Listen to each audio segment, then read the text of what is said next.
Hello दोस्तों, कैसे हैं आप सभी। आई होप कि सभी अच्छे होंगे और अच्छे से पढ़ाई कर रहे होंगे। तो दोस्तों, आज का पेपर बहुत ही अच्छा गया है सभी का। और हमारे जो प्रिडिक्शन जो किए हुए गेसिंग पेपर्स हैं वो बहुत ज़्यादा कारगर साबित हो रहे हैं और 90% पेपर आ जाया है। और इससे पिछले एग्ज़ाम में भी 90% जो हमारा गेसिंग पेपर था उसी में से आया था। तो दोस्तों, ये बात हो गई हमारी, ठीक है। और हम आपके लिए मेहनत कर रहे हैं, आप भी बहुत मेहनत कर रहे हैं, तो हमारा ये जो रिलेशन है वो ऐसे ही बना रहे। तो अब हम लेकर के आ गए हैं आपके लिए जो K3005 का जो एग्ज़ाम है उसके लिए पेपर, ठीक है। गैसिंग पेपर आएगा, उससे पहले हमारे लिए क्वेश्चंस है इम्पोर्टेंट, वो लेकर के आ गए हैं। तो लॉन्ग क्वेश्चंस है और ये क्वेश्चंस ऐसा है कि ऐसा कोई भी 2015 से अभी तक का एग्ज़ाम नहीं है जिसमें ये क्वेश्चन ना आया हो, और इस बार भी डेफिनेटली आएगा। तो चलिए स्टार्ट करते हैं आज का क्वेश्चंस। अपने अपने नोटबुक और पेन निकाल लीजिए, ठीक है, और रेडी हो जाइए। देखिए, क्वेश्चन है कि न्यायालयों की अवमानना। न्यायालयों की अवमानना, देखो अवमानना का मैं यहाँ पे आपको बता दूं, अवमानना का मतलब होता है अपमान, ठीक है। इस बात का ध्यान रखना, अवमानना का मतलब है अपमान। तो न्यायालयों का अवमानना के विकास व इसकी आवश्यकता का उल्लेख कीजिए। भारत में कौन कौन से न्यायालयों को अवमानना के अंतर्गत दंडित करने की शक्ति प्राप्त है, और अवमानना के तत्व क्या हैं, अवमानना के क्या प्रकार हैं, अवमानना कैसे किया जाता है, अवमानना कैसे होता है, और इसके अवमानना करने पर कौन कौन अवमानना कर सकता है, और अवमानना करने वालों को कैसे दोषी ठहराया जाता है, उनको दंड दिया जाता है। सारी जो प्रक्रिया है वो हम एक ही क्वेश्चन में लेकर के आ गए हैं। तो ये क्वेश्चन पढ़ो, लिख लो, याद कर लो, उसके बाद से इसको लिख करके आओ और पूरे के पूरे नंबर पाओ, ठीक है। तो चलिए स्टार्ट करते हैं।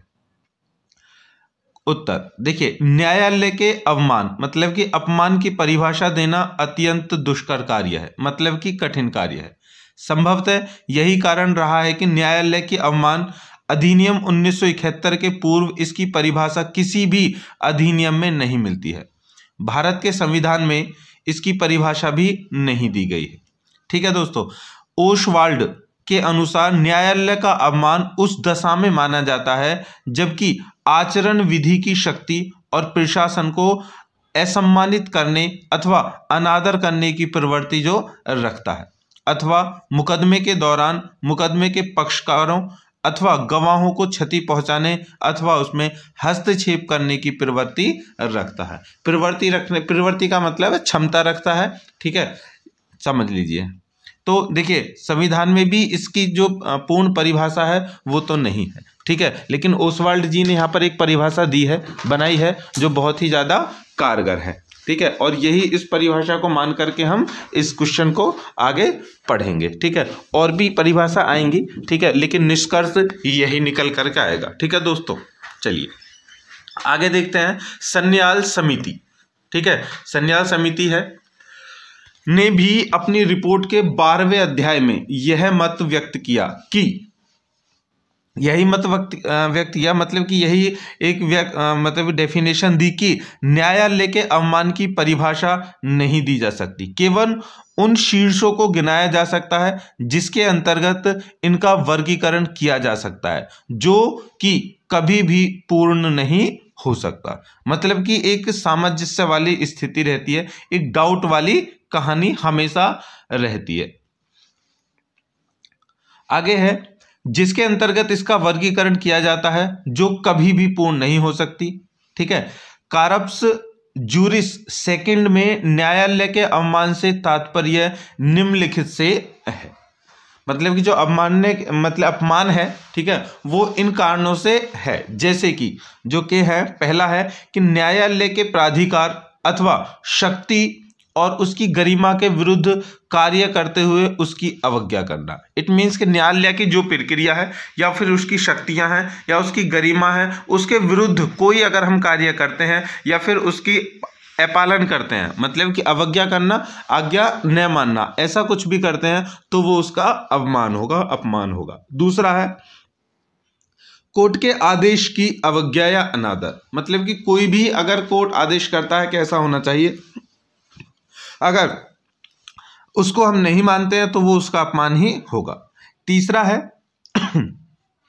आचरण जो न्यायालय की संभावना या अधिकारवादी या विधि के प्रशासन के अनादर की प्रवृत्ति रखता है। मतलब कि ऐसा आचरण का मतलब व्यवहार, ऐसा कोई भी व्यवहार जिस व्यवहार को देख करके ये लगे कि ये जो न्यायालय है उसकी संभावना है या फिर उसके अधिकार हैं या फिर विधि है या प्रशासन है, किसी का भी अनादर करने में सक्षम है, प्रवृत्ति रखता है, मतलब सक्षम होता है, तो उसको भी मतलब कि अवमानना मतलब कि अपमान ही माना जाएगा। ठीक है दोस्तों, चलिए आगे है कि न्यायालय का अवमान अधिनियम 1971 की धारा 2 के अनुसार न्यायालय के अवमान का अर्थ सिविल अपमान या अवमान या आपराधिक अवमान से है।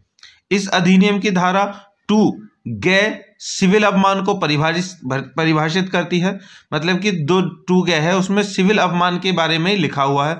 इसके अनुसार सिविल अपमान से तात्पर्य, अवमान से तात्पर्य न्यायालय के किसी निर्णय, मतलब कि न्यायालय का कोई निर्णय हो, डिक्री हो, आदेश हो, निर्देश हो, रिट अथवा अन्य किसी प्रक्रिया की जानबूझकर की गई अवज्ञा है, मतलब कि अवहेलना है।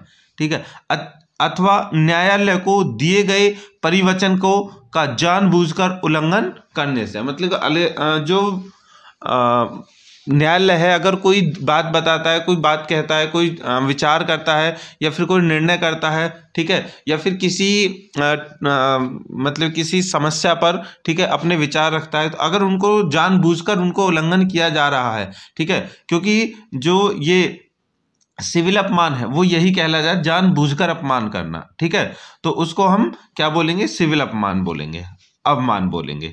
अवमान और अपमान एक ही है, मैं फिर से आपको बता दूं। ठीक है, तो इस बात से, ठीक है, आप डिस्टर्ब ना हो।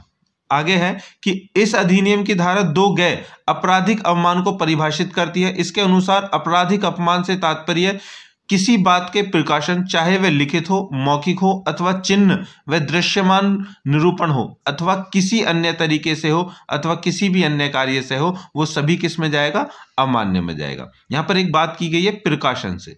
ठीक है, तो प्रकाशन का मैं मतलब, प्रकाशन का वैसे तो आप सभी को मतलब पता होगा कि कोई भी चीज है जो मीडिया में आ जाती है और वो खुले मीडिया आकर के उसको खुले में घोषित कर देती है, उसको बोलते हैं प्रकाशन। ठीक है दोस्तों, चलिए आगे चलते हैं। देखिए कि ये जो इसके हैं कुछ अन्य कार्य हैं, ठीक है, उनके बारे में हम यहाँ पर पढ़ेंगे। क्या है कि सबसे पहला तो ऊपर चला गया, नीचे आ जा भाई।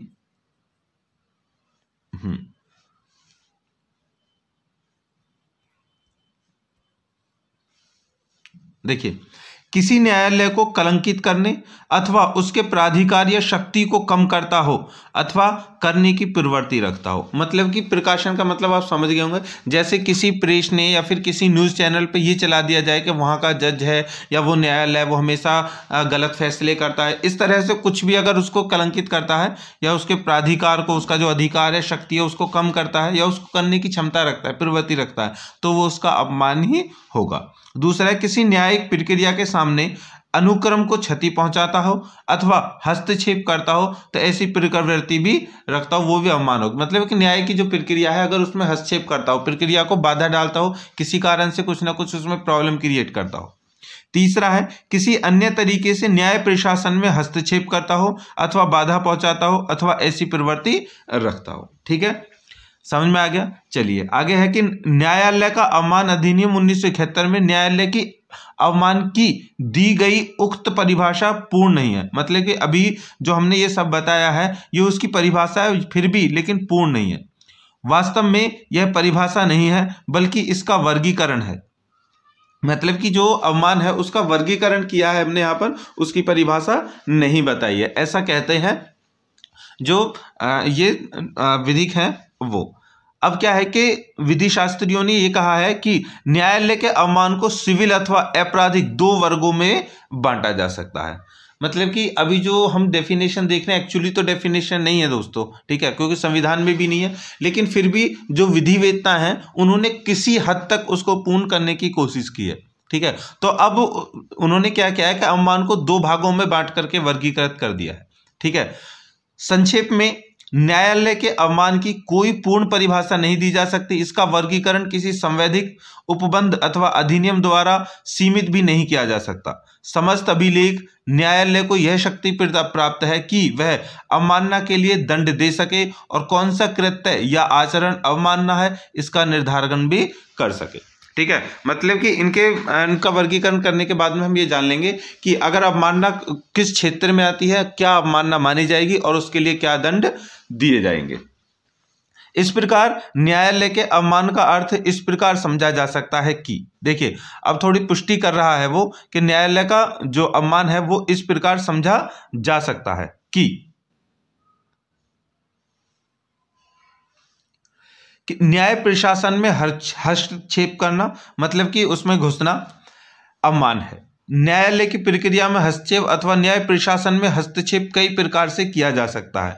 यह जानबूझकर न्यायालय के आदेश का अपालन, मतलब कि ना मानना करने के रूप में अथवा न्यायालय को दिए गए परिवचन के जानबूझकर किए गए भंग के रूप में हो सकता है। इसके अतिरिक्त न्यायालय को कलंकित करने अथवा उसमें व्यक्तियों की आस्था को न्यून का मतलब कम करने या खत्म करने अथवा मुकदमे के पक्षकारों को भयभीत करना अथवा गवाहों को भी भयभीत करना अथवा संबंधित अधिवक्ताओं वकीलों को भयभीत करने इत्यादि के रूप में हो सकता है। न्यायालय में व्यक्तियों की आस्था खत्म करने वाला कार्य गंभीर अवमान माना जाता है। ठीक है, अब यहाँ पे इसने बता दिया कि अवमानना क्या हो सकती है। या तो न्यायिक प्रक्रिया है उसमें बाधा पहुंचाए, या फिर उसमें जो केस चल रहा है, वादी है, प्रतिवादी है, या फिर वकील है, किसी को भी डराता है, धमकाता है कि तुम्हें इस तरह से गवाही देनी है, ये करना है, वो करना है। ये सारी जो प्रक्रिया है, ठीक है, अनैतिक है, ठीक है, इलीगल है, वो सब न्यायालय अवमान में आती है। ठीक है दोस्तों, चलिए इतना समझ में आ गया होगा। अगर समझ में आ गया हो तो लाइक कर दो वीडियो को और शेयर भी कर दो, ठीक है, ताकि और बच्चे भी इसका लाभ उठा सकें। चलिए आगे है, किसी विधि के अंतर्गत न्याय के प्रशासन के लिए स्थापित न्याय पंचायत अथवा अन्य ग्रामीण न्यायालय विलेज कोर्ट के अपमान के संबंध में न्यायालय का अपमान अधिनियम लागू नहीं होता है। मतलब कि जैसे ग्राम पंचायत होती हैं या फिर कहीं पर कोई पंचायत हो रही है, महापंचायत हो रही है, कई गांवों की पंचायत हो रही है, तो उसमें इस तरह की प्रक्रिया करना, ठीक है, जो है वो अवमान नहीं माना जाता। परंतु भारतीय दंड संहिता की धारा 228 समस्त न्यायालयों, ग्रामीण न्यायालयों सहित, मतलब ग्राम पंचायत के वो न्यायालय उनको और जितने भी आगे तक होते हैं उनके संबंध में लागू होती है। और इस कारण ग्रामीण न्यायालय के पीठासन अधिकारी के कार्यों में बाधा डालने, मतलब कि न्यायालय पीठासन मतलब जो प्रधान होता है, गांव की पंचायत का जो न्यायाधीश है वो प्रधान होता है, उसके कामों में बाधा डालने के लिए उक्त धारा में दंड दिया जा सकता है। ग्रामीण न्यायालय का पीठासन अधिकारी जो लोक सेवक होता है, अतः उसकी न्यायिक कार्यवाही में जानबूझकर बाधा डालना अथवा उसका अपमान करना उक्त धारा 228 के अंतर्गत दंडनीय है। यहाँ भारतीय दंड संहिता धारा 228 का उल्लेख बेहतर होगा। देखिए, मतलब कि न्याय का मतलब होता है कि न्याय करना, ठीक है, तो न्याय करने में कोई भी न्याय हो, छोटा हो बड़ा हो, पंचायत लेवल पे हो या सुप्रीम कोर्ट का हो, ठीक है, जहां पर न्यायालय मतलब न्यायाधीश के उस पद पर बैठकर कोई न्याय कर रहा हो, अगर उसमें कोई बाधा पहुंचाता है तो होगा वो इलीगल ही।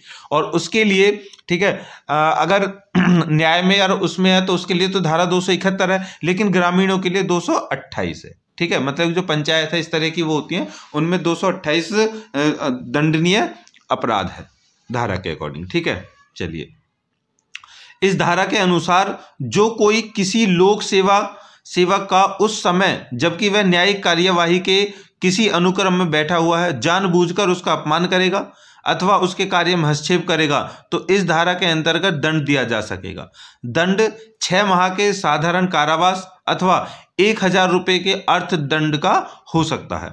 उसे 6 माह के कारावास और 1000 रुपये तक के अर्थदंड दोनों से भी दंडित किया जा सकता है। समझ में आ गया? मतलब ग्राम पंचायत में अगर कोई ऐसा कार्य करता है तो उसको 6 महीने की सजा और 1 साल 1000 रुपये का जुर्माना हो सकता है, या फिर दोनों भी हो सकते हैं। ठीक है दोस्तों, इतना समझ में आ गया। चलिए आगे चलते हैं।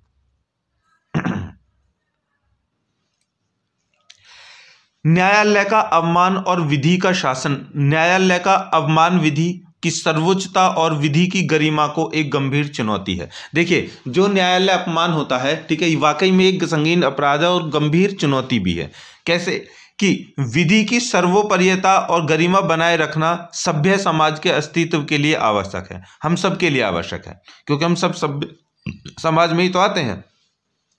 यदि विधि की सर्वोच्चता को बनाए न रखा जाए तो समाज में शांति और व्यवस्था समाप्त हो जाएगी और विवादों का निपटारा न्यायालय में न होकर सड़कों पर होगा।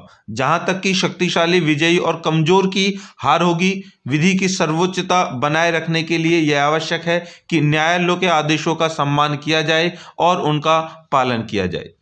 न्यायालय का आदेश सभी पर बंधनकारी होना चाहिए और किसी को भी इस बात की अनुमति नहीं दी जा सकती है कि यह न्यायालय के विधि मान्य आदेशों का उल्लंघन करे या फिर न्यायालय का अपमान करे। ठीक है, देखिए उसने कहा है कि गरिमा अगर न्यायालय की खत्म हो जाएगी तो न्यायालय कोई कोर्ट जाएगा ही नहीं और सब सड़कों पे ही उसका क्या करेंगे, फैसला कर लेंगे। और वो फिर वही वाली कहानी हो जाएगी कि जिसकी लाठी उसी की भैंस, मतलब कि जो बलशाली होगा उसी की जीत होगी। तो ऐसा होना न्याय के लिए, न्याय के ऊपर एक क्या है, कलंक है। न्याय की जो प्रक्रिया है उसको भंग करना, ठीक है, सभ्य समाज के लिए एक बहुत बुरा प्रतिफल होगा। तो ऐसा ना किया जाए, उसी के लिए न्याय का अपमान है उसका रोकना बनता है। चलिए अब देख लेते हैं कि अपमान के प्रकार क्या है, मतलब कि न्यायालय अपमान के प्रकार क्या है। ठीक है, अपमान के प्रकार क्या है। देखिए, न्यायालय अपमान अधिनियम धारा 1971 ने अपमान को दो भागों में बांटा है, विभक्त किया है, बांटा है। नंबर 1 है सिविल अपमान व नंबर 2 है आपराधिक अपमान। देखिए, परंतु उच्चतम न्यायालय ने यह स्पष्ट कर दिया है कि न्यायालय का अपमान इन्हीं श्रेणियों तक सीमित नहीं है। अपमान ऐसा भी हो सकता है जो इन श्रेणियों में न आता हो। मतलब कि ये जो विधिवेत्ता है उन्होंने दो कैटेगरियों में इसमें बांटा है, लेकिन उच्चतम सुप्रीम कोर्ट ने यह भी कहा है भाई हो सकता ऐसा भी है कि इसके इन दोनों कैटेगरियों के अलग भी अपमान हो सकता है। ठीक है, उस बात को भी ध्यान रखना। चलिए पहला पढ़ लेते हैं, सिविल अपमान क्या है, उसके अर्थ, उद्देश्य और आवश्यक तत्व क्या है। ठीक है, देखिए सिविल अपमान की परिभाषा न्यायालय अपमान अधिनियम की धारा 2 में दी गई है। इसके अनुसार सिविल अपमान का अर्थ है कि किसी न्यायालय के निर्णय, डिक्री, निर्देश, आदेश, रिट अथवा अन्य आदेशिका प्रोसेस की जानबूझकर अवहेलना, अवज्ञा करना, मतलब कि मनाही करना, अथवा न्यायालय को दिए गए परिवचन को जानबूझकर भंग करना। यह किस में आता है, यह आता है सिविल अपमान में। सिविल अपमान में आदेश किसी व्यक्ति अथवा पक्षकार के लाभ के लिए दिया जाता है और इस कारण इसके लिए दंड में निजी पक्षकार की रुचि अधिक होती है। सिविल अपमान की कार्यवाही करने में प्रयोग अवमान युक्त आचरण को दंडित करना और अपमानकर्ता को बलपूर्वक उसका कार्य करने के लिए विवश करना होता है, जिसे करने के लिए आदेश पारित किया जाता है। ठीक है, मतलब कि इन कंडीशनों में कोई भी अगर अपमान करता है, ठीक है, और अपनी निजी उससे अपने निजी पक्ष से ये कहता है कि भाई चाहे कोई भी कोर्ट कुछ भी कहता हो मैं उसकी बात नहीं मानता, ठीक है, तो किस में आ जाएगा, सिविल अपमान में आ जाएगा। ठीक है दोस्तों, चलिए आगे देखते हैं कि सिविल न्यायालय के लिए निम्नलिखित आवश्यक तत्व क्या हैं। देखिए, न्यायालय के निर्णय आदेश होते हैं, डिक्री होती है, निर्देश होते हैं, रिट होती है अथवा अन्य आदेशिका की जानबूझकर, ये जितनी भी होती है इनकी अवहेलना करना है, जानबूझकर। ठीक है, अनजाने में नहीं, जानबूझकर, ध्यान रखना।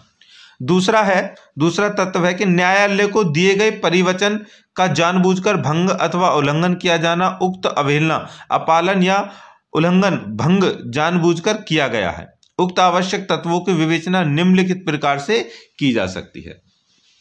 मतलब कि ये जो जितने भी कार्य होते हैं वो कैसे किए जाते हैं वो हम यहाँ पर पढ़ने वाले हैं। देखिए, जानबूझकर अपालन, यह उल्लेखनीय है कि न्यायालय का अपमान तभी होगा जब न्यायालय के आदेश, डिक्री इत्यादि का अपालन जानबूझकर किया जाएगा। मतलब कि जानबूझकर कोई अगर उसके आदेशों को नहीं मानेगा, ठीक है, तो वो क्या होगा, सिविल अपमान होगा और अच्छा खासा ये क्या होगा, क्राइम होगा। देखिए, एक अन्य वाद के एस विलासा बनाम लेडीज कॉर्नर में अवमानकर्ता मतलब जो अपमान करने वाला है, ठीक है, को सिविल न्यायालय द्वारा जारी व्यादेश की जानकारी थी, व्यादेश जो हमने बताया था कल, ठीक है, शॉर्ट क्वेश्चन में लिया था, व्यादेश की जानकारी थी परंतु उसने उसका उल्लंघन किया, न्यायालय ने उसे अवमान के लिए दायी ठहराया, दोषी ठहराया और उसे 1000 रुपये के अर्थदंड से दंडित किया गया। दिल्ली डेवलपमेंट अथॉरिटी बनाम स्कीपर कंस्ट्रक्शंस के बाद में एक कंपनी के निदेशक ने और उसके परिवार की संपत्ति को कुर्क करने का आदेश दिया।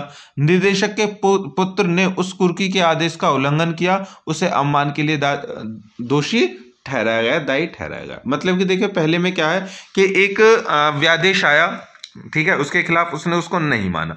दूसरे में क्या है कि उसके पिता पर कर्ज था और उसके नीलामी के लिए कह दिया गया, कुर्की करने के लिए कह गया, और जब कुर्क करने के लिए लोग गए तो उनके साथ में उन्होंने अपमान किया, मतलब उसको कुर्क नहीं करने दिया। तो इसमें क्या गया, वो कोर्ट की प्रक्रिया, क्यों नहीं मानोगे भाई, मानोगे, ठीक है, नहीं तो ये किस में आ जाएगा, ये आ जाएगा सिविल अवमान में। ठीक है दोस्तों, चलिए आगे है दूसरा, न्यायालय को दिए गए परिवचन का जानबूझकर भंग। यदि न्यायालय को परिवचन दिया जाता है और उसका जानबूझकर भंग किया गया है तो यह भी सिविल अपमान माना जाता है। यह उल्लेखनीय है कि सिविल अपमान के लिए आवश्यक है कि परिवचन न्यायालय को दिया गया हो। यदि एक पक्षकार दूसरे पक्षकार को परिवचन देता है और इसका भंग होता है तो न्यायालय का अवमान नहीं माना जाता। ठीक है, मतलब कि कोर्ट में गवाही दी जा रही है, अगर एक गवाही दे दी गई है, ठीक है, और उस गवाही को फिर जानबूझकर उसको क्या किया जा रहा है, मतलब किसी ने किसी पक्ष में गवाही दे दी और फिर उसको झुटलाया जा रहा है खुद से, तो ये उसकी क्या मानी जाएगी, न्यायालय क्या मानना, फिर उसको दोष, अरे तू पहले तो ये बता रहा था अब ये बता रहा है, चलो वो कर रहा है, ठीक है, गलत गवाही दे रहा है, गुमराह कर रहा है अदालत को, दोषी ठहराओ, ये होगा। लेकिन अगर वो एक पक्ष है वो दूसरे पक्ष को ये सब बातें कहता है तो उसमें अदालत का कोई भी, न्यायालय का कोई भी हस्तक्षेप नहीं होगा। ये जरूरी है कि जो गवाही है वो न्यायालय में दर्ज हो। ठीक है, चलिए आगे है कि न्यायालय को परिवचन पक्षकार अथवा उसकी ओर से निमित्त प्राधिकृत व्यक्ति दे सकता है। परिवचन देने के लिए प्राधिकृत किए जाने पर अधिवक्ता भी अपने मुवक्किल की ओर से न्यायालय को परिवचन दे सकता है। न्यायालय को दिए गए परिवचन को न्यायालय का अवमान माने जाने का आधार यह है कि अवमानकर्ता असत्य या ऋण निरूपण करके न्यायालय से अपने लिए लाभ प्राप्त करता है, और यदि वह परिवचन को भंग करता है तो न्यायालय के साथ कपट होगा। इस प्रकार वह न्यायालय की प्रक्रिया में बाधा डालता है और न्यायिक संस्था का अपमान करता है। समझ में आ गया, मतलब कि कुछ ने पहले कुछ कहा है पर बाद में कुछ कहता है, तो वो ऐसा करने पर क्या होगा, कोर्ट गुमराह होता है और उसकी प्रक्रिया भंग होती है और उसको अपमान कहलाया जाता है। ठीक है दोस्तों, आई होप का समझ में आ गया होगा, और समझ में आ रहा है तो दोस्तों लाइक कर दो यार, ठीक है, अभी भी नहीं किए हैं, और कमेंट कर दो। आप लोग देखकर चले जाते हैं और लाइक नहीं करते हैं, ठीक है, जब तक लाइक नहीं करोगे तो हमें और एनर्जी कहाँ से मिलेगी, इसलिए जरूरी है कि आप वीडियो को लाइक करें और हमें सपोर्ट करें। चलिए आगे है, न्यायालय को परिवचन दो तरीके से दिया जाता है। ठीक है, अब ध्यान रखना, परिवचन दो, मतलब कि परिवचन का मतलब है गवाही, हम कह सकते हैं परिवचन का मतलब गवाही।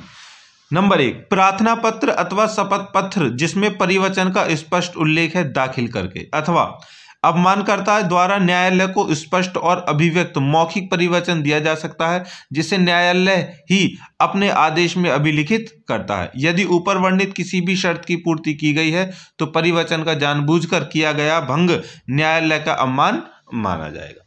समझ में आ गया। देखिए, या तो जो गवाही है वो कैसे दी जाए, दो तरीके, या तो लिखत में दे दो कि भाई उसकी गवाही है, या फिर कोर्ट में जा करके वो गवाही कर देते हैं। लेकिन अगर जो गवाही में लिखा है अगर उससे तुम जा पलट गए या फिर उसे कुछ भी करके तुमने जानबूझकर उसको बदलने की कोशिश की तो न्यायालय पकड़ लेगा, क्योंकि वहां पे तो लिखे होते हैं, वो देख ले, अरे पहले तो ये कह रहा था तो अब ये कह रहा है, चल गलत कर रहा है इसको, ठीक है, सजा दो। समझ में आ गया। चलिए अब है सिविल अपमान के लिए दंड, मतलब कि अगर ऐसा सिविल में जो अपमान होते हैं उसके लिए दंड क्या है। देखिए, अवमान के निर्धारण में किसी बुरे आशय का महत्व नहीं होता है। सिविल और अपराध दोनों के लिए ही दंड एक ही प्रकार का है, फिर भी दंड की मात्रा के निर्धारण में न्यायालय का बुरा आशय विद्यमान है अथवा नहीं, इस पर विचार करता है। न्यायालय अवमान अधिनियम की धारा 12 में अवमान के लिए दंड का उपबंध किया गया है। अवमान के लिए न्यायालय 6 माह तक के कारावास अथवा 2000 रुपये के अर्थदंड से अथवा दोनों से दंडित कर सकता है। जाहिरा शेख के बाद में उच्चतम न्यायालय ने निर्णय दिया कि न्यायालय अवमान अधिनियम में विहित दंड की मात्रा उच्च न्यायालय पर बंधनकारी है, परंतु उच्चतम न्यायालय पर बंधनकारी नहीं है। इस वाद में उच्चतम न्यायालय ने जाहिरा शेख को 1 वर्ष के कारावास का दंड दिया और इसके साथ ही 50,000 रुपये जुर्माना भी आरोपित किया। यह स्थापित हो चुका है कि केवल 2 प्रकार के दंड, कारावास का दंड अथवा अर्थदंड अथवा दोनों ही दिए जा सकते हैं, अन्य प्रकार से के दंड नहीं दिए जा सकते। समझ में आ गया? ठीक है। देखिए, जो नॉर्मल न्यायालय हैं, ठीक है, जो डिस्ट्रिक्ट कोर्ट हैं या फिर ये कोर्ट है, इनमें अगर कोई इस तरह की अवमानना करता है तो उसके लिए क्या है कि 6 महीने तक के जेल है और उसके बाद 2,000 रुपये का जुर्माना। लेकिन अगर सुप्रीम कोर्ट के सामने ऐसा कोई करता है तो वो बड़ा अपराध माना जाएगा। बड़ी कोर्ट है तो वो 1 साल तक की सजा और 50,000 रुपये तक का जुर्माना ठोक सकता है। समझ में आ गया दोस्तों? चलिए आगे चलते हैं। आगे है कि कब सिविल अपमान के दंड के लिए दायित्व नहीं होगी। सिविल अपमान की कार्यवाही में प्रतिरक्षाएं, मतलब कि अगर किसी ने ये कार्य कर दिए हैं तो क्या ऐसा भी है कि उसने किसी ने अगर ऐसा बोल दिया है या गवाही दे दी है, अपमान कर दिया है, अपमान कर दिया है, उसका पालन नहीं किया है कोर्ट की डिक्री का या आदेश का, तो उसमें जरूरी है कि सजा हो ही, या फिर वो किसी कारण बच भी सकता है। तो उसके बारे में प्रतिरक्षाएं क्या है। देखिए, अगर अवज्ञा अथवा भंग जानबूझकर नहीं किया गया हो, ठीक है, मतलब कि अवज्ञा अथवा उसकी प्रक्रिया भंग जानबूझकर नहीं किया गया हो तो वो बच जाएगा। दूसरा, आदेश अधिकारित के बिना ही पारित कर दिया हो, मतलब कि कुछ भी आदेश हो और उसको अधिकृत नहीं किया गया हो, ठीक है, सिग्नेचर नहीं किया हो, वेरीफाइड नहीं किया हो, तो भी उसका वो क्या कर सकता है, अवमान कर सकता है। तीसरा है, जहां अवज्ञा किया गया आदेश अस्पष्ट अथवा संदिग्धार्थ हो, मतलब कि अगर जहां ऐसा हो सकता है किसी के लिए किया गया हो, किसी के ऊपर उसको अप्लाई कर दिया जाए, तो वो भी नहीं माना जाएगा। चौथा है, आदेश में एक से अधिक युक्त व्याख्याएं अंतर्भ्रष्ट होती हैं, मतलब कि अगर आदेश ऐसा है कि जिसमें बहुत सारी चीजें हैं, ठीक है, बहुत सारी चीजें हैं, एक नहीं है, बहुत सारी चीजें हैं, और उसमें अर्थ कुछ और निकल करके आते हैं, तो उस स्थिति में भी वो अवज्ञा के लिए दंडित, मतलब कि अवज्ञा के लिए दंडित नहीं होगा, अपमान के लिए दंडित नहीं होगा।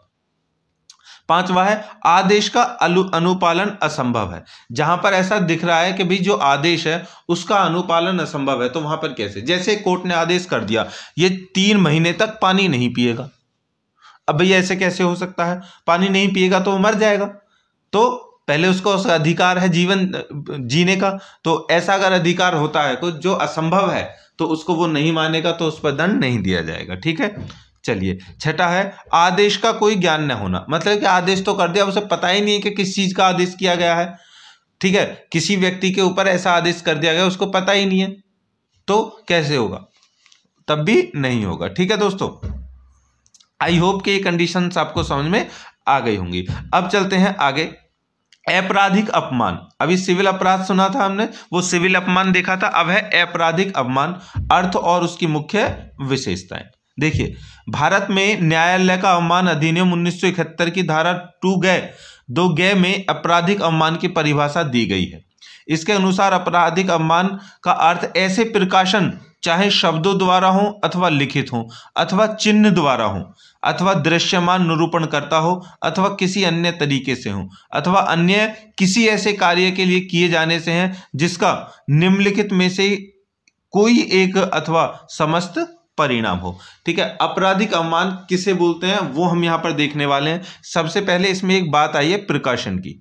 ठीक है, तो प्रकाशन में आपको बता दूं, प्रकाशन जो होता है वो होता है कि किसी व्यक्ति के लिए, ठीक है, कोई क्या कहते हैं, धारणा बना लेना और फिर उसको पब्लिकली फैला देना। जैसे कि न्यूज़पेपर वाले क्या करते हैं, वो किसी भी के लिए पहले अगर कोई किसी के ऊपर कोई आरोप लग गया तो वो पहले करते हैं वो आरोप है, वो ऐसा है, वो ऐसा है, तबकि अदालत कहती है जब तक किसी पर आरोप सिद्ध नहीं हो जाएगा तो वो अब आरोपी नहीं कहलाया जाएगा, लेकिन वो करते हैं, तो ये प्रकाशन में आता है। ठीक है दोस्तों, अब उसमें कुछ परिणाम हो सकते हैं, ठीक है, बातें दी गई हैं वो देख लेते हैं। देखिए, नंबर 1, न्यायालय को कलंकित करता हो या कलंकित करने की प्रवृत्ति रखता हो अथवा न्यायालय की शक्ति या प्राधिकार को न्यून करता हो या न्यून करने की प्रवृत्ति रखता हो। न्यून का मतलब है कम या खत्म करना। देखिए, न्यायालय को कलंकित करता हो, जैसे किसी कोर्ट में कोई फैसला चला गया, अब कहते रहते हो अरे कोर्ट भी भैया मिली हुई है उनसे, और न्यायाधीश जो है उसने रिश्वत की खाई हुई है,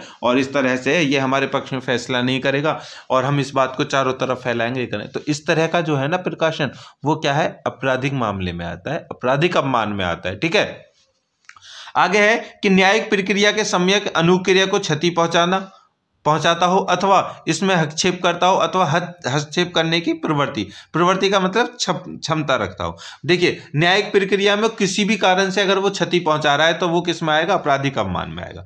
तीसरा है, अन्य किसी तरीके से न्याय के प्रकाशन में हस्तक्षेप करता हो अथवा बाधा उत्पन्न करता हो अथवा हस्तक्षेप करने या बाधा उत्पन्न करने की प्रवृत्ति क्षमता रखता हो। ठीक है, मतलब अवमान जो न्यायालय किसी बात को लेकर के बता रही है, वो अपील कर रही है, उसको अगर वो क्या करता है, क्षति पहुंचाता है। तो यहां पर है कि उक्त परिभाषा विस्तृत है और इसमें किसी भी व्यक्ति के ऐसे सभी कृत्यों को सम्मिलित किया जा सकता है जो न्याय के प्रशासन में हस्तक्षेप करने की प्रवृत्ति रखते हों अथवा न्यायालय की शक्ति, ये शक्ति है, या प्राधिकार को न्यून करने की प्रवृत्ति रखते हों। आपराधिक अवमान का विस्तार अधिक बनाया गया है ताकि विधि की गरिमा और सम्मान की रक्षा की जा सके, क्योंकि विधि के शासन के लिए विधि की गरिमा को बनाए रखना आवश्यक है। ठीक है दोस्तों, तो यह उल्लेखनीय है कि आशय या दुराशय आपराधिक अवमान का आवश्यक तत्व नहीं है। मतलब कि अगर अवमान किया जा रहा है, जरूरी नहीं है उसके पीछे कोई दुराशय अच्छा मतलब कि कारण हो या ना हो, उससे कोई मतलब नहीं है। अवमान हुआ तो हुआ, ठीक है, परंतु अवमान के लिए दंड निर्धारण में इसका महत्व होता है और इस पर विचार भी किया जाता है। देखिए, अगर किसी आशय होने पर, ठीक है, किसी बात पर कारण है और उसके ऊपर वो अगर अपमान कर रहा है या फिर वो बिना आशय के कर रहा है, तो इसका मतलब ये नहीं है कि अवमान नहीं है, अवमान तो है, लेकिन जब उसको दंडित किया जाएगा तो उन बातों पर गौर किया जाएगा। अगर किसी ने आशयपूर्ण मतलब कि किसी से इन्फ्लुएंस हो करके या किसी बात को ध्यान में रख करके उसने अगर अवमान किया है तो उसको सजा ज्यादा दी जाएगी और बाकी हो सकता है कुछ रिलीज भी मिल जाए। ठीक है, आगे है कि आपराधिक अवमान के आवश्यक तत्वों की विवेचना इस प्रकार की जा सकती है। देखिए, नंबर 1, प्रकाशन अथवा अन्य कृत्य, प्रकाशन अथवा अन्य कृत्य, अच्छा दो बार हो गया, प्रकाशन अथवा अन्य कृत्य जिनके प्रभाव का उल्लेख धारा 1, 2 और 3 में उल्लेखित प्रकार का है, न्यायालय का आपराधिक अवमान माना जाता है। ठीक है, इस प्रकार का प्रकाशन अथवा अन्य कृत्य को न्यायालय की आपराधिक अवमानना माना जाएगा यदि उनका निम्नलिखित में से कोई प्रभाव हो। क्या है वो? 1, 2, 3 देख लेते हैं। देखिए, किसी न्यायालय को कलंकित करने अथवा उसके प्राधिकार को न्यून करने के लिए किया गया हो, अथवा किसी न्यायिक प्रक्रिया के सम्यक अनुक्रम को क्षति पहुंचाता हो, अथवा हस्तक्षेप करता हो या हस्तक्षेप करने की प्रवृत्ति रखता हो। तीसरा है, न्याय प्रशासन में किसी अन्य तरीके से हस्तक्षेप करता हो या बाधा उत्पन्न करता हो या अथवा ऐसी प्रवृत्ति रखता हो। इस प्रकार आपराधिक अवमान के लिए सर्वप्रथम प्रकाशन अथवा कोई अन्य कृत्य किया गया होना चाहिए और तत्पश्चात उक्त प्रकाशन का कृत्य ऊपर वर्णित में से कोई प्रभाव रखने वाला होना चाहिए। कोई अन्य कृत्य का से तात्पर्य प्रकाशन के भिन्न प्रकार से के कृत्य से है। उदाहरण के लिए, किसी न्यायाधीश पर जूता फेंकना अन्य कृत्य में सम्मिलित होगा और आपराधिक अवमानना माना जाएगा। समझ में आ गया? तो ये तीनों कारण हैं जिनसे पता चलेगा कि क्या है अवमानना, क्या है। ठीक है, चलिए आगे देखते हैं। प्रकाशन को हम घोषणा भी कह सकते हैं या फिर सभी के प्रकाश में किया हुआ, मतलब कि छुपकर नहीं, उजागर रूप से किया हुआ कोई भी ऐसा कृत्य जो अदालत को लगता है, न्याय को लगता है कि उसका अपमान है वो। ठीक है, तो प्रकाशन, घोषणा शब्द को व्यापक अर्थ में प्रयोग किया गया है। इस लिखित अथवा मौखिक शब्द, यह लिखित अथवा मौखिक शब्द दोनों से हो सकता है। यह चिन्ह द्वारा अथवा दृश्यमान निरूपण अथवा अन्य तरीके से भी हो सकता है। यदि टेलीविजन, रेडियो, सिनेमा गृह में दिखाई जाने वाली फिल्म में उक्त प्रभाव की अथवा उक्त प्रभाव रखने वाली कोई बात है तो वह न्यायालय की अवमानना होगी। ठीक है दोस्तों, अभी तुम देखते हो जितनी मूवी होती है ठीक है। तो अभी बहुत सारे वो करते हैं, बायकट चल रहे हैं, बायकट। अभी एक वो मूवी पठान, उसका बायकट चल रहा है। इसका मतलब बायकट क्यों होती है, आपने कभी गौर किया? देखिए, जो मूवियां हैं उनका जो बायकट होता है वो इसलिए किया जाता है कि उनको ऐसा लगता है कि ये मूवी जो है वो अवमान कर रही है। सही है, समझ में आ गया? अवमान कर रही है किसका? ठीक है, जैसे कि पठान है तो उसमें क्या भगवा का अपमान कर रही है वो, ठीक है। तो ये बात उन्होंने मानी कि भगवा का वो अपमान कर रही है, इस वजह से उसका बायकट हो रहा है। तो किसके उसमें आ गया, वो किस अपराध में आ गया? ठीक है, वो इसी अपराध में आ गया, आपराधिक अवमानना में आ गया। ठीक है, तो इसको क्या कहेंगे? प्रकाशन वाला। ठीक है, प्रकाशन द्वारा। समझ में आ गया? चलिए आगे है कि न्यायालय को कलंकित करे अथवा कलंकित करने की प्रवृत्ति रखता हो, अथवा न्यायालय के प्राधिकार को न्यून करने वाली प्रवृत्ति रखता हो।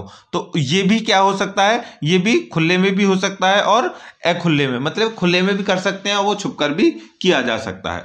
आगे है कि न्यायालय कलंकित अथवा कलंकित करने की प्रवृत्ति रखता हो, अथवा न्यायालय के प्राधिकार को न्यून करने की, अच्छा ये तो वही है जो पढ़ लिया हमने। हाँ, आगे है कि किसी अन्य तरीके से न्यायिक प्रशासन में हस्तक्षेप करता हो, बाधा डालता हो, अथवा ऐसी प्रकार अब ऐसी प्रवृत्ति रखता हो। ठीक है, ये सारी चीजें जो हैं वो क्रम से दी गई हैं। ठीक है, इनको समझ लीजिए। अब आगे हम चलते हैं कि इनकी विवेचना निम्नलिखित शीर्षकों के आधार पर हो सकती है। मतलब ये जो तीनों जो कंडीशन है इनकी विवेचना वो कर रहा है, उनके बारे में कर रहा है कि कैसे कैसे हो सकती हैं। ठीक है, देखते हैं। देखिए, नंबर 1 है न्याय को कलंकित करना अथवा न्याय को प्राधिकार को न्यून करना। देखो, कलंकित करना किसको होता है? किसी पर गलत टिप्पणी करना। ठीक है, किसी की जो अच्छाई है उसको बुराई में बदलना, किसी की बुराई करना, ये सब कलंक में आ जाती हैं। और प्राधिकार को न्यून करना मतलब कि उसका जो प्रभाव है, उसकी जो शक्ति है उनको कम कर देना। जैसे कहते हैं अरे यार ये तो वैसे ही फेंकता है, इसकी बस की नहीं, कुछ भी कह देते हैं। तो वो क्या है? वो प्राधिकार को कम करना है, न्यून करना है। दूसरा है पत्रावली में दिए गए टिप्पण। मतलब कि वो कोई लिखता है, कोई चीज लिखता है, कोई न्यूज़पेपर में या कहीं पर लिखता है, कहीं बोर्ड पर लिख देता है, किसी दीवार पर लिख देता है, तो वो भी सब किस में आएगा? इसमें ही आएगा। ठीक है, आगे याचिका में लिखा जाना। ठीक है, जो पिटीशन है अगर उसमें लिख करके देता है कि भाई हाँ तुमसे जो होता हो कर लेना, मैं ये करके दिखा दूंगा, तो वो भी इसी में आएगा। आगे है स्थानांतरण के आवेदन में अभिकथन। ठीक है, जब स्थानांतर करना है, अरे तू कर ना इसको, हम कह रहे हैं इसकी जमीन को इतने रुपए में कर दे, ये मुझे दे दे, जिस तुझसे जो होता हो कर लियो, मैं तेरी बाइक को ले रहा हूँ 2000 रुपये में ले रहा हूँ, देने दे ना देना तो जो करा जाए कर लिए, इस तरह से। ठीक है, या फिर किसी न्यायाधीश के विरुद्ध परिवाद, मतलब किसी न्यायाधीश के विरुद्ध अगर तुमने कंप्लेंट कर दी दोस्तों, अगर वो गलत ठहर गई तो फिर सोच लेना तुम्हारा क्या होगा। ठीक है, तो क्या कह ली जाएगी? न्यायाधीश के अगर विरुद्ध कोई कंप्लेंट किया जा रहा है तो वो किस में आएगा? आपराधिक अवमान में आ जाएगा, ध्यान रखना। अब है आगे, किसी न्यायिक कार्यवाही के सम्यक अनुक्रम को क्षति पहुंचाना अथवा उसमें हस्तक्षेप करना। मीडिया ट्रायल संक्षेप में किसी समाचार पत्र के प्रकाशक को न्यायालय की अवमानना के लिए दोषी दायी मतलब दोषी ठहराने के पूर्व पहले न्यायालय को निम्नलिखित तथ्यों से संतुष्ट होना चाहिए। देखिए, अगर किसी प्रकाशन ने, जैसे भी जितने भी ये न्यूज चैनल चल रहे हैं, अगर इनमें से किसी ने किसी न्यायालय के खिलाफ या किसी उसके खिलाफ कोई मोर्चा छेड़ दिया या फिर कोई अवमान वाली हरकत कर दी, तो उसको दंडित किया जाएगा। लेकिन उससे पहले वो ये देखेगा न्यायालय अवमान है या नहीं, और कैसे देखेगा? वो इन कंडीशनों से देखेगा। देखिए, सबसे पहला वो ये देखेगा कि जिस मामले पर टिप्पणी की गई है यह मामला किसी न्यायालय के समक्ष लंबित है या नहीं, मतलब किसी न्यायालय में जो चल रहा है वो बहुत लंबे समय से चल रहा है या नहीं। ये दूसरा है कि यह कि प्रत्यर्थी को इस तथ्य की जानकारी है अथवा इस विश्वास के लिए उत्तरदायी आधार की मामला लंबित था, मतलब कि जो उसको इसके केस के बारे में पूरी अच्छी तरीके से पता है और वो ये भी देख रहा है कि मामला बहुत दिनों से चल रहा है, तो कह सकता है तो बहुत दिनों से मामला चल रहा है। ठीक है, आगे है यह कि प्रकाशन मामले के स्वच्छ विचारण पर प्रतिकूल प्रभाव डालने के लिए आशायुक्त या युक्त तरीके से प्रकल्पित था। मतलब कि कहने का मतलब कि जो वो अपने मामले को देख रहा है, उस मामले को देख रहा है, ठीक है, तो वो उसके विचार सही है उस पर या फिर नहीं है, या फिर सही के अपोजिट में है, प्रतिकूल है। ठीक है, या फिर किस युक्ति से उसको वो सुलझाने की कोशिश कर रहा है, ये भी देखा जाता है। चौथा है यह कि मामले को परिस्थितियों के अंतर्गत उस अधिकारिता का प्रयोग किया जाना चाहिए उस मामले में न्यायालय को प्राप्त हो। मतलब कि न्यायालय किन कंडीशंस में उस केस को देख रहा है, हैंडल कर रहा है, ये भी उसको पता है या नहीं।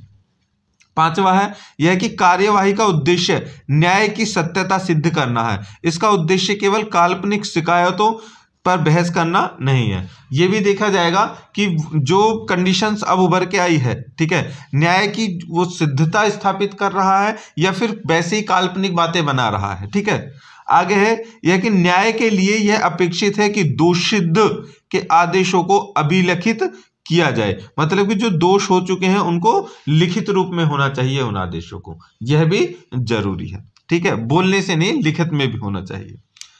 ठीक है दोस्तों, समझ में आ रहा है। चलिए आगे है कि न्याय प्रशासन में किसी अन्य तरीके से हस्तक्षेप करना अथवा बाधा डालना क्या होता है, वो देखते हैं। देखिए, न्यायालय के अधिकारियों के कार्य में हस्तक्षेप, अगर न्यायालय के कोई कार्य है, कार्य अधिकारी हैं, ठीक, कर्मचारी, अगर उसमें कोई बाधा डालता है तो वो भी है। दूसरा है पक्षकारों के साथ हस्तक्षेप, जो उसके पक्ष में है अगर उनके साथ में हस्तक्षेप करते हैं, मार पिटाई करते हैं, धमकाते हैं, कुछ करते हैं, तो ये भी। तीसरा है साक्षियों के साथ हस्तक्षेप। ठीक है, मतलब कि जो विटनेस है, गवाही देने वाले, अगर उनके साथ में भी कुछ किया जाता है तो ये भी न्याय प्रशासन के क्या में आएगा, हस्तक्षेप में आ जाएगा। उस आगे है झूठा, मिथ्या या फिर शपथ पत्र, एफिडेविट लगाना, मतलब कि झूठी बातों को उस पर एफिडेविट में लिख करके दे देना। आगे तथ्यों के कथन की मिथ्या, मतलब तथ्यों के जो तथ्य हैं उनको झुठला देना, जो तथ्य चल रहे हैं उनको नकार देना, झुठला देना।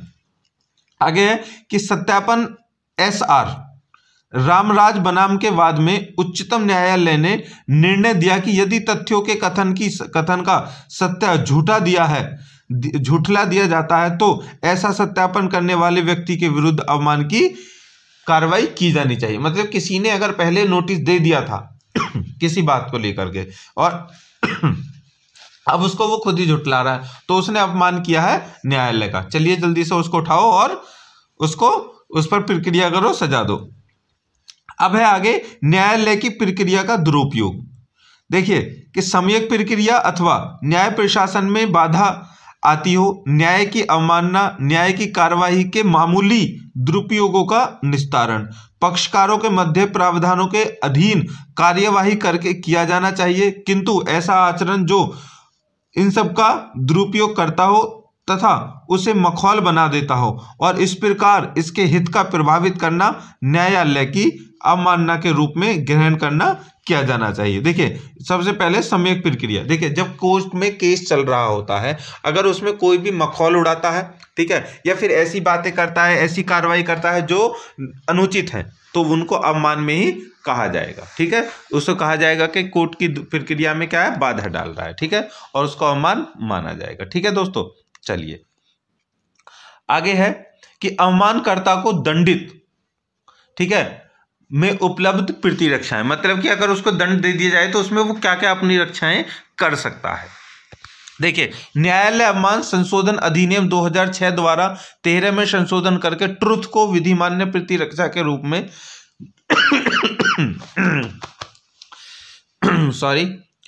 प्रतिरक्षा के रूप में अनुज्ञात करने का उपबंध बनाया गया है। इसके अनुसार न्यायालय के अवमान की कार्यवाही में न्यायालय सत्य की को प्रतिरक्षा के रूप में अनुमति प्रदान कर सकता है, यदि वह न्यायालय संतुष्ट हो जाता है कि ऐसी अनुमति प्रदान करना लोकहित में है और ऐसी प्रतिरक्षा की प्रार्थना सद्भाव में की गई है। मतलब कि अगर किसी के कोई अवमान करता है और फिर उस पर कोर्ट क्या करता है, देखता है कि अवमान जो ऐसी की गई है घटना वो किस लिए है, अगर वो लोकहित में है या फिर सद्भावना पूर्वक की गई है, उसमें कुछ सच्चाई है, तो वो उसमें क्या मिल जाता है, उसको कुछ फायदा हो जाता है। ठीक है दोस्तों, उसको कुछ फायदा फिर हो जाता है। तो ये था हमारा क्वेश्चन अवमानना। ठीक है, अब मानना मतलब कि अपमान, अपमान। तो हमारा क्वेश्चन है ये कंप्लीट हो चुका है। आई होप को आपको अच्छा लगा होगा, आप समझ गए होंगे। कल क्वेश्चन आएगा और इसमें बहुत अच्छे से तक 6 पेज भर के आएंगे और नंबर पूरे के पूरे लेकर के आएंगे। ठीक है, तो मिलते हैं नेक्स्ट क्वेश्चन के साथ, लेकिन उससे पहले दोस्तों थोड़ा सपोर्ट कर दो यार, लाइक वाइक कर दो हमें। ठीक है, आपका सपोर्ट ही चाहिए, बाकी और कुछ नहीं चाहिए, और आप के लिए मेहनत कर रहे हैं ताकि आप सफल हो। मिलते हैं नेक्स्ट वीडियो के साथ, तब तक के लिए बाय बाय। ठीक है दोस्तों।